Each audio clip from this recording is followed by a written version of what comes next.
Dans cette lecture, Éphésiens 3, 17, 21, 4, 1, 10, le fait que le Seigneur Jésus est l'homme céleste est traité en divers points.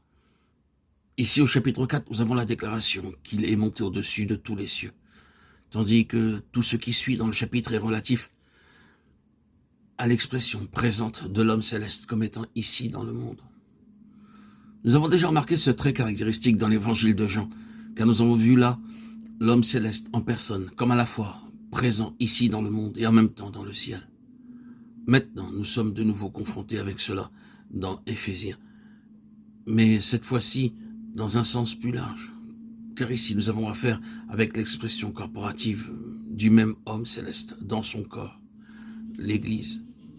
Ces deux sont un, non pas simplement par leur relation, mais par leur vie même. Un dans leurs ressources, un en pensée, un dans leur conscience, un dans leur nature, un dans les lois de leur vie, un dans leur but, un dans leur méthode, un dans leur temps.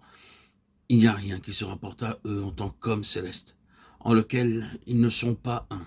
Ce n'est pas simplement l'unité qui découle d'une compréhension ou d'un accord, mais celle qui résulte d'être un en substance, un en essence. De nouveau, nous parlons de Christ en tant qu'homme céleste et non pas de lui en tant que Dieu.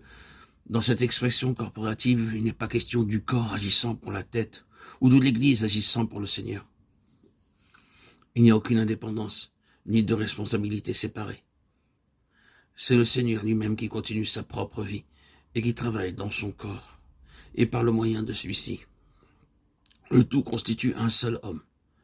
Cela ne signifie pas que le Seigneur aurait abandonné une identité personnelle et aurait cessé d'être une personne séparée, mais qu'il a donné comme provenant de son humanité céleste même sa propre substance, ses propres constituant sa propre vie, pour constituer un corps qui est tellement un avec lui qu'il est absolument comme une partie de lui-même.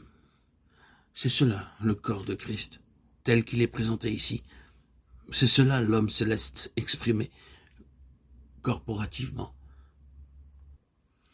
Le corps, l'Église, n'a jamais été destiné à être quelque chose en lui-même, mais depuis l'éternité, il a toujours été destiné à être la plénitude de celui qui remplit tout en tous. Il n'a donc aucune existence indépendamment de lui, ni n'a d'existence indépendamment du dessein de Dieu en lui. Ces faits, si simples qu'ils soient dans leur énoncé, sont très profonds et vont au tréfonds des choses dans leur signification.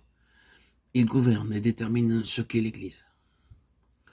Rien de ce qui porte le nom d'Église selon le sens de ce terme dans le Nouveau Testament et qui n'est pas la continuation de son Fils dans cet univers n'existe dans la pensée de Dieu.